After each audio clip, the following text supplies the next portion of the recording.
Ladies and gentlemen, please welcome our next speaker on stage. Namrata More, Technical Product Manager at Razorpay and Google Developer Expert in Payments.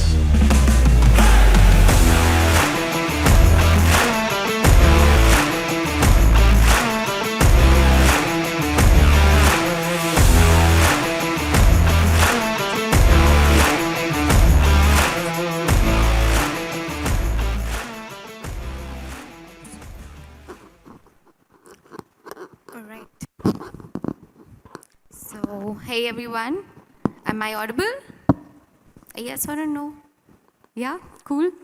First of all, namaste. I'm Namrata More. I'm from India, and I work at Razorpay as a technical program manager. And apart from that, I've been in a lot of communities like you folks are in the event here. I've been in many events like this from my student life, and I think that's how I've been at wherever I am, and that's how I'm trying to share whatever I know. So yeah, I think here we go. So yeah, there's a little activity that I would do. There's a small scar you can see, right? A red one, a red scar.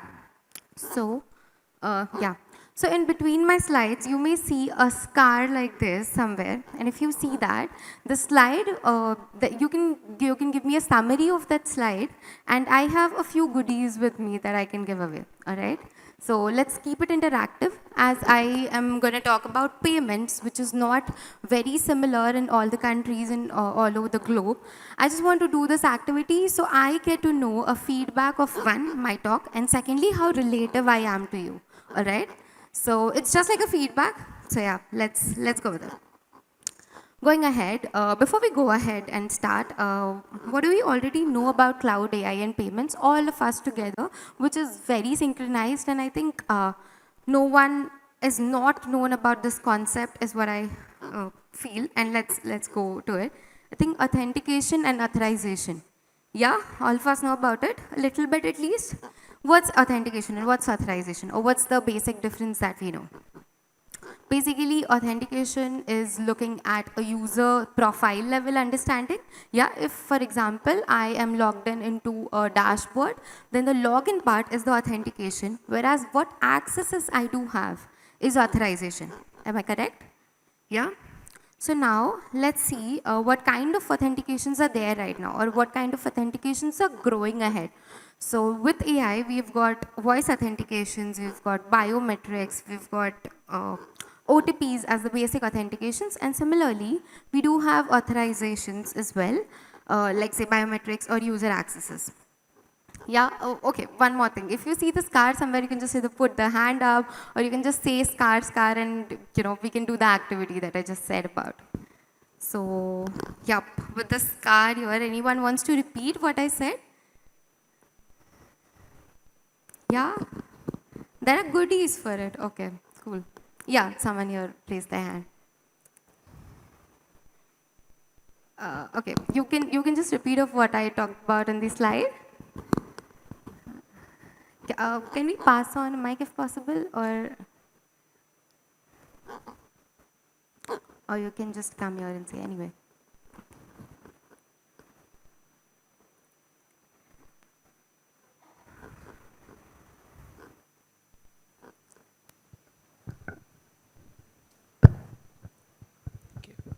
So thank you. Yeah. Authentication is something like a login page where you can log in, and authorization is which allows the user to access what are the particular things that they can access the things, and we have biometric voice recognition and biometrics and password and extra. I think that would summarize the thing. Okay, great. Thanks a lot for summarizing that for all of us.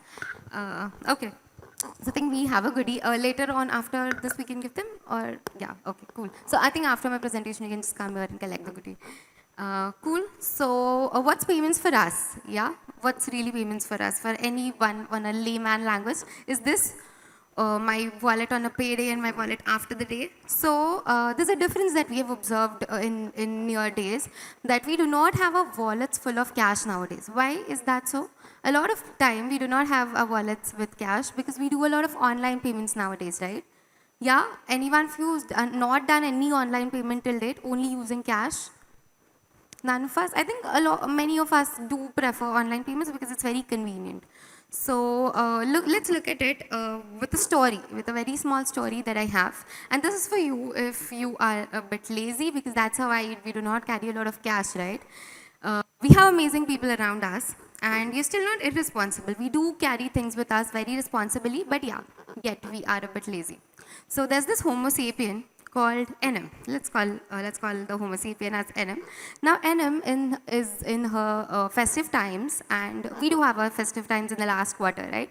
So she's celebrating, she's chilling, she's having her time, and suddenly she's got some work to do. Say her mom asked her to get something from downstairs. Now in that case, what will she walk down? Wait, but she is lazy, right? What would she do? Either she'll shop online, or she can ask her Gen Z sister to go and get it. How many of us here are elder siblings? Yeah, a few of us. How many of us are younger ones? Okay, we have a story for them too. So especially for the elder ones, I think it's very happy feeling to get our younger ones irritated, right? So that's what she'll do. Now what options does she have? This is her younger sibling, of course. Either give her her phone to go and pay, which she's obviously not doing, or the other option is give access on her iPhone, access on the sister's iPhone to go and pay online. Now, to give that access, let's see how this, to explore this option, let's see what all other things we have with a few questions, right? How many of us have heard about UPI? Okay, we have a few. Okay. Anyone who's tried using UPI with QR code payments or online payments? Yeah, a few of us again. Okay. Now, how many of us have used or heard about debit and credit cards? Most of us, yeah, we do use a lot of cards, right? And on multiple devices. Have you tried using those on multiple devices? Like for example, you log in on Amazon or Flipkart or any shopping app, and you're able to use that card on your mobile phone and on your laptop at the same time, the same card. Yeah, that means you're able to use your cards on multiple devices. But it's not the same with all the payment methods. Some payment methods are related to one specific device. What does that concept exactly is? It's tokenization. What exactly happens is, some methods like UPI, which are connected with your device, use device tokenization, whereas the other ones use server tokenization, like cards. As a server tokenized, that's why your details of your cards are on the cloud. That's why you're able to get it on multiple devices. Whereas something like UPI, some methods like UPI, your token is stored within your device, and that is why you're not able to use on multiple devices. We are trying to already work on this to get it better, but yeah, so yeah, again, I think a scar. Anyone would like to? Yeah, sure.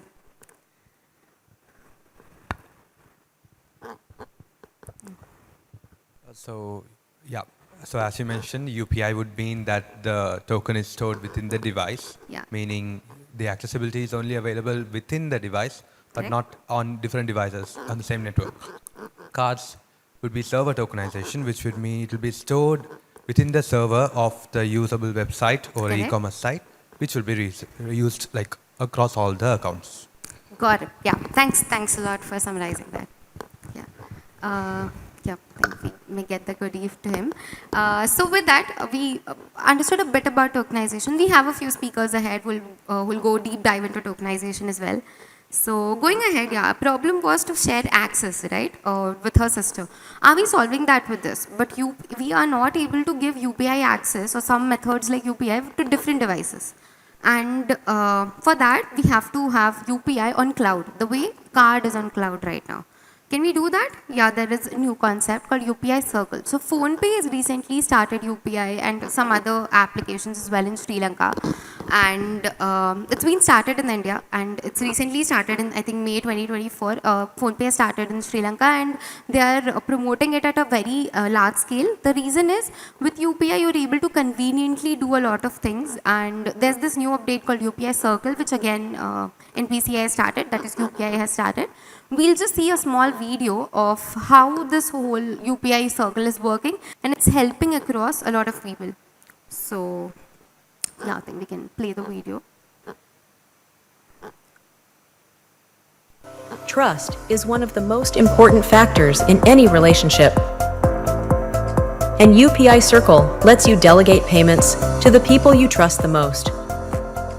Your inner circle. It can be done in two ways, partial and full. The primary account holder creates a circle of their trusted contacts on the UPI app, according to the category of delegation chosen.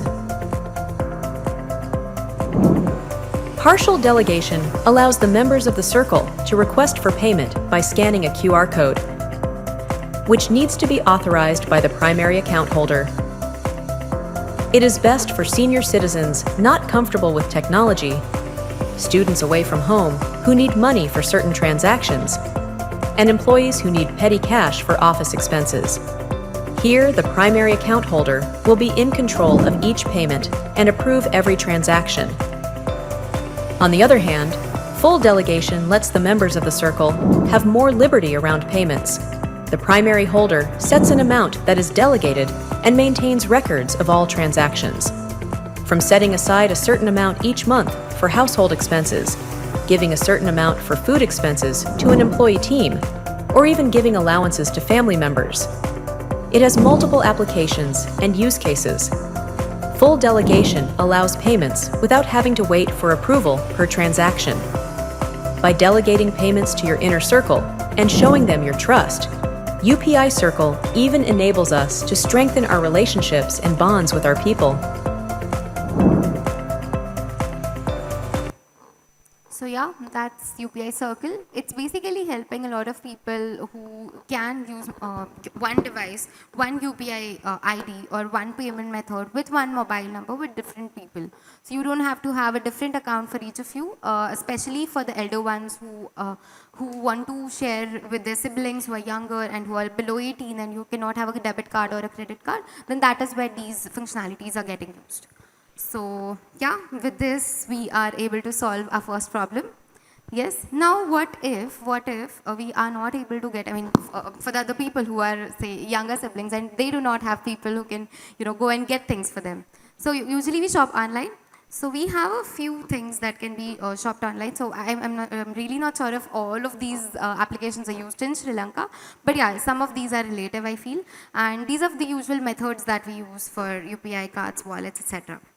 With of course debit, credit, and prepaid cards. So there's this concept called UPI RuPay credit card, which is able, if you use RuPay credit card, you are able to use UPI on your with your credit balance as well. So you do not have to pay instantly from your wallets directly, but you will basically have to use your credit balance with the help of UPI. So it's like an instant payment, but you don't have to pay it right away. With that, yeah, we're able to help with the online shopping as well. Now going ahead, let's look at one more scenario, and that is our home recipient has to meet her friends. Now what is she doing? She's just going out, chilling, having food, stuff. While she's trying to pay, bank server is down. With online payments, have you observed this very frequently? Yeah, all of us usually see our bank servers are down, or we have some internet issues, or we're just not able to pay with some random errors which we don't understand. So what can be done here? UPI Lite is a concept. I'll just take you through a very small explanation of how it works. There's a start. We'll maybe go to it after I complete the explanation. So yeah, so what UPI and UPI Lite, the difference is that in case of UPI, the sender is our application that we use. For example, PhonePe or any other application that Sri Lanka is using. And we have a bank account. So the database image that we have here is basically the bank account of yours who's paying. In this scenario, let's consider NM. NM is the sender, NM's bank account. Receiver is the shopkeeper, and it's the receiver's bank account. Now, all that happens is there's a system in between that works and that collaborates all these systems together. So, in case of UPI, the system is NPCI. In case of any card, the systems are networks, say MasterCard, Visa, RuPay, all these card systems, and we also have some regulatory bodies, right? Every country has a different regulatory body. So those are, considered here. So in case of UPI, your bank account is a sender application sends a request to your bank account, the request in a very happy flow, all of your requests are accepted and it goes back to the system. Now the system again takes it to the receiver, to the receiver's bank. If the receiver's bank is capable to receive the money, then a request goes to the receiver and the whole transaction is completed. When it's completed, the receiver's bank gives a notification to the receiver saying the payment is done, and he receives saying this particular amount is credited. In case of UPI, these amounts are credited instantly. In case of cards, the notification goes earlier, but the card settlements are done either T+1 or T+2 days. Especially for startups, you may understand this. Whenever there's a payment done, you do not receive your money at the day or at the particular time the user is paying.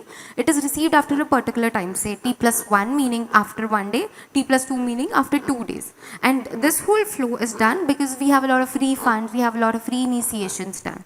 Alright, so what's the difference in Lite and why do we have Lite as a concept is because Lite removes altogether my sender's bank account. Have you heard of wallets as a term? Yeah, we use a lot of wallets, right? So in UPI Lite, there's a wallet introduced. So if you see here, there's a small wallet attached. With your application, you have a wallet wherein you pre-fill all of your amount that you want to spend. And with that, then you can directly go to the system. The system takes it to the receiver's bank and to the receiver's application. Here, your bank is removed, and that's why the problem that we had when the bank server is down, at least when my bank server is down, I would not face this issue of error messages or say issues that are pertaining to cancel of payments. So that is how Lite is trying to solve the problem.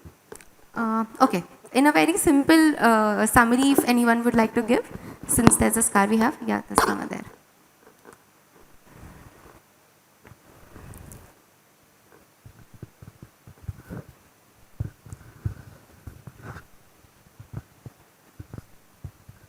Okay, so thank you. And with the UPI and the UPI Lite, the main difference is like what in UPI happen is the sender has their bank account database with them, and the sender will get their data from the database, and then it will go through the system and to the receiver's bank database, and then it will get successful. So with the UPI Lite, we will use the wallet where we don't need the database of our bank system. Even the bank, we will save every data in our wallet, and then we can use direct to our senders and do the transaction successfully. That's about it. Okay, it wasn't really clearly audible to me, but yeah, I got the gist of it, that you're saying UPI Lite has eliminated the whole bank account of the receiver. That's what I understand, and I hope you understand the same. So thank you so much for the summary. So yeah, going ahead, these are the countries that we have right now, those who are applicable for UPI. So with that, like I said, Sri Lanka has recently started using UPI, so I think the spreading of UPI is not right now, because I've been in Sri Lanka for last 2 days, and a lot of people still use cash, and cards are a lot used, but I haven't seen a lot of UPI or a lot of QR payments done as of now. Maybe in cities, maybe in Colombo, we are able to use it. But to spread around that, I think that is to understand the technology and trust the technology is why we have GDs like us to spread the word around. So yeah, going ahead, after a lot of party that NM had, now she's back home and she recalls that she had sent her sister downstairs, right? This favor that's to be returned. And to return this favor, there are a lot of things that her sister is asking now to her. Now what would she do with her engineering degree? Like I just said, to understand a technology and then to implement is what she can do. And let's understand how we have a lot of new tech coming in, which is easing our day-to-day life and payment ecosystem. So have you heard of CVV Flow? Yeah. So I think even till date, we have CVV as a field in every other payment. But do you know a lot of platforms have already eliminated CVV. So if you see at Amazon is very, very friendly to all of us. Yeah, you've used Amazon, most of us, right? So Amazon still has CVV as a field, but try adding CVV 123 or 012 or any other number, any 3-digit number, random 3-digit number, and it will work.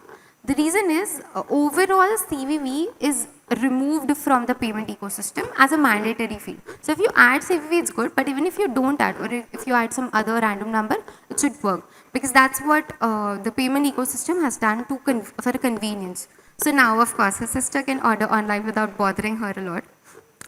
We have a CVV list flow, but with time we won't be able to like go through the whole flow right now. I'll maybe just I'll share in the slides for sure. One card is a very new application that has started. So what happens is even in CVV less flow, we still have to add a OTP, right? That comes to your mobile phone. But what if I am not able to? I'm not with the person whose card I'm using. Like in case of NM, her sister is at some other place and she's at some other place. She's trying to pay, and there's a network issue in both their ends. They're not able to share the OTP or receive an OTP. Like for example, I am right now in Sri Lanka. My mobile number is Indian mobile number. So I'm not able to receive any messages as such. I have data packages, roaming packages, but I'm not able to receive a message. In that case, without a OTP or without a message, just with a swipe to pay, I can pay the amount. Of course, this application to open biometrics is essential, so it's risk-free, but without an OTP or without a physical intervention, we are able to pay. So yeah, that's what is done. Have you heard of WhatsApp Pay till they solve? Anyone heard of WhatsApp Pay? Yeah? I wasn't able to add it in here, but anyone would like to just tell me how does WhatsApp Pay work, or what's the difference in WhatsApp Pay? Okay, I'll maybe give a hint of it. So previously also we had WhatsApp Pay in the ecosystem, but the difference that WhatsApp did very recently is that that they used. So for example, I'm trying to run my startup or my business via WhatsApp, right? So I have added all of my products on WhatsApp, and anyone is able to go to it, add to their carts, and use WhatsApp as a payment method. But whenever they're trying to pay, the checkout goes to the browser. Right, it goes to the browser and then it works via the browser. The difference right now they've made is they do not need to go to the browser. Instead, the checkout page is added on the WhatsApp itself. So if you understand a lot, if there's anyone who has their business or startups here, you'll know retention of users is a very major thing that we do. And with the retention part, especially, what we're trying to do right now here is that get the user on WhatsApp itself. Because while the user goes to the browser, we're not sure if from browser it will come back to WhatsApp or not. Or if there's an error on the checkout page on browser, then the user is lost. Whereas if he's on the WhatsApp, then he'll remember that he's still there on WhatsApp and he has to complete his payment. So for that, WhatsApp has started his own in-app checkout page, and with that, the payment is done very smoothly. So that's another use case of WhatsApp Pay that has started recently. So,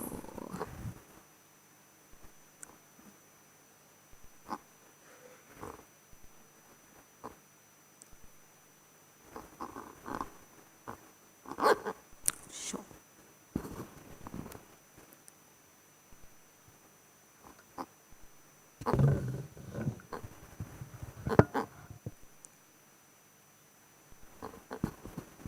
Okay. Till then, I mean, to go ahead, I think there's some technical issue. Till then, just to understand, there's someone who wants to speak. Yeah, sure. You put your hand up. Want to speak something? Okay, Mike.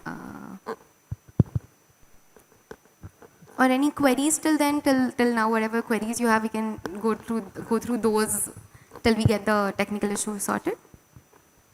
Yeah, I need to know about your Razor Pay, right? Yeah. Yeah. So I need to know what's the difference between the Facebook WhatsApp integration and your system.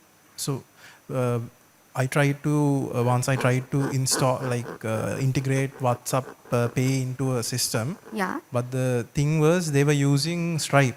Correct. So how will you guys assist on that? Yeah, and what's the difference between that and how the payment settlements go? Sure, sure. So that's what I was recently just telling. With Stripe, the whole payment was getting done, but it was completely redirected to a browser, and the payment was getting done on the browser. So here there are multiple issues that we have. When we go to browser, I think there are browser cookies that help retain the data. So that is why they were taking it to Stripe and to the browser. So all of the data that we had put in was going to Stripe and not to WhatsApp. But here, with the integration of not just Razorpay, there's also PayU that is integrated with WhatsApp. With PayU and Razorpay integrations, now the checkout is being conducted on WhatsApp in-app application itself. So there's an in-app web page that is created, and with that, it's already on the web. So like we see in-app notification here, the similar way that's there for WhatsApp as well. So how about the settlements? Like for Sri Lanka, how guys you will like how will you send the money to a Sri Lankan bank? Okay, so when we say Razorpay is integrated, Razorpay is like a payment gateway. It doesn't integrate, I mean the APIs are Razorpay APIs.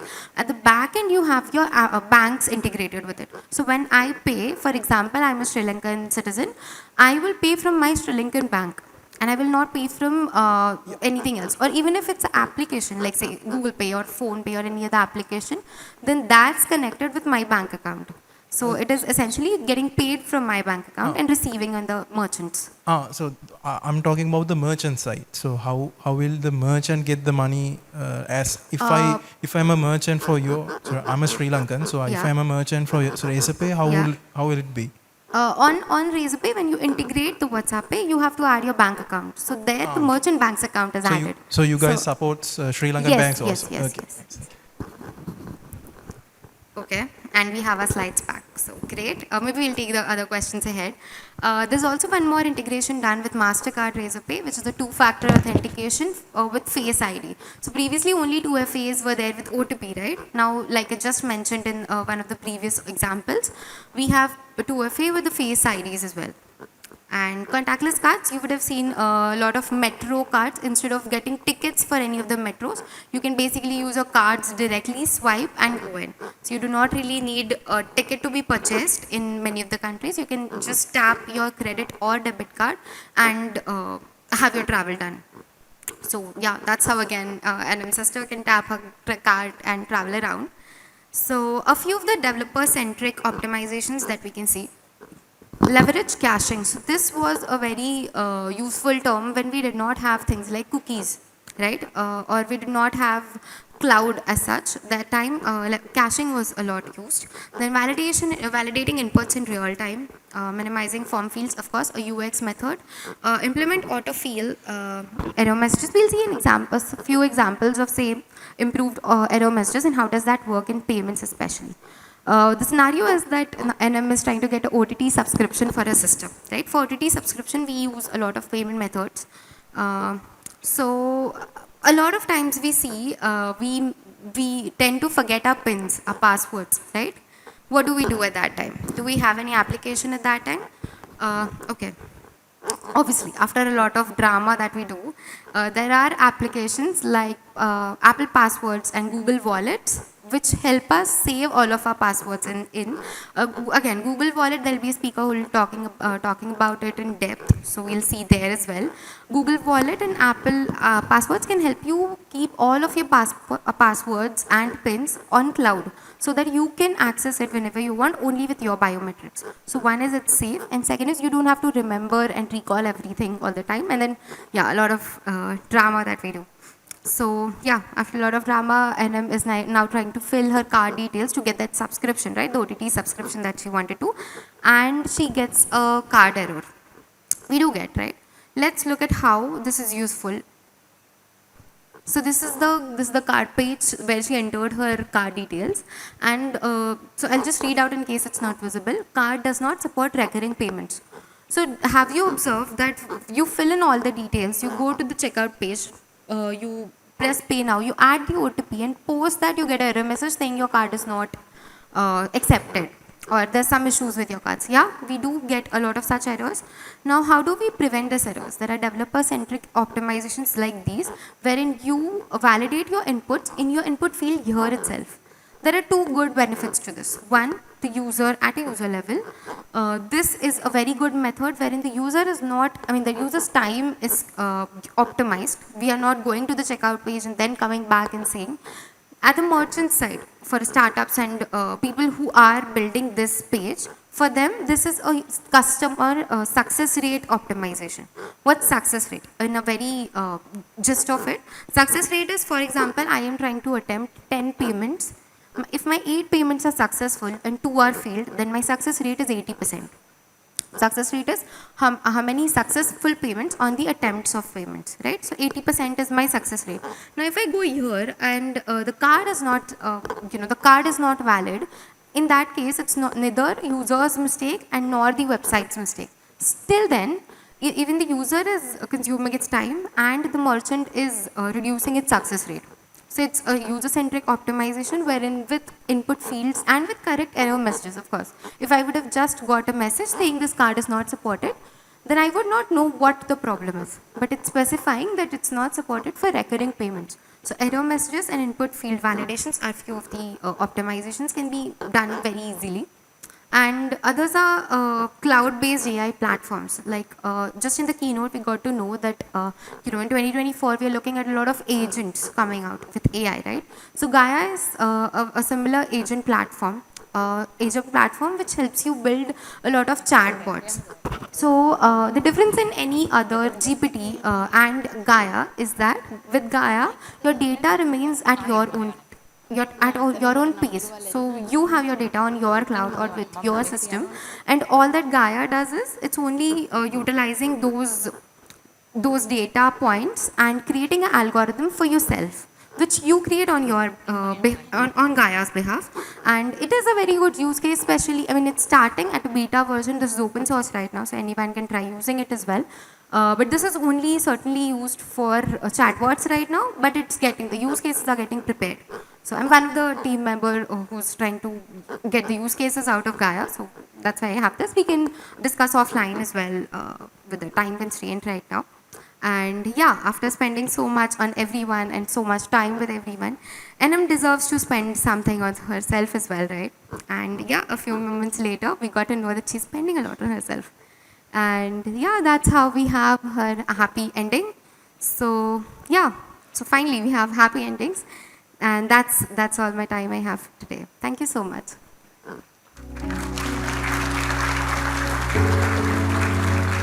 There's one more slide.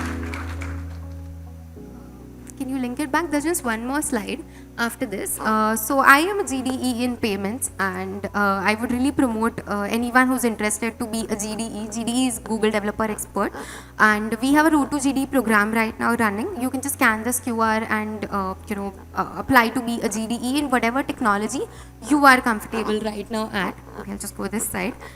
And whatever technology you know or whatever you're learning, being a student or professional, when you feel you are comfortable enough and consistent enough in creating content, writing blogs, giving sessions, then you can try applying for this program and be a GDE for that particular Google technology. So yeah, that's what I wanted to say. Thank you so much. Any questions in case we have time? Not sure.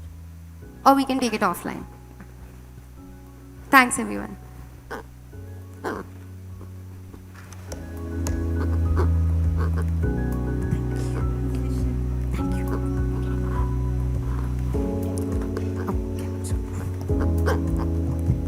Thank you, Namrata, for that insightful session on how cloud AI is transforming payments nowadays. So, to present you with a token of appreciation, I would now like to invite Ms. Nuini Chamendi, a GDG organizer here in Sri Lanka and a WTM ambassador here in Sri Lanka.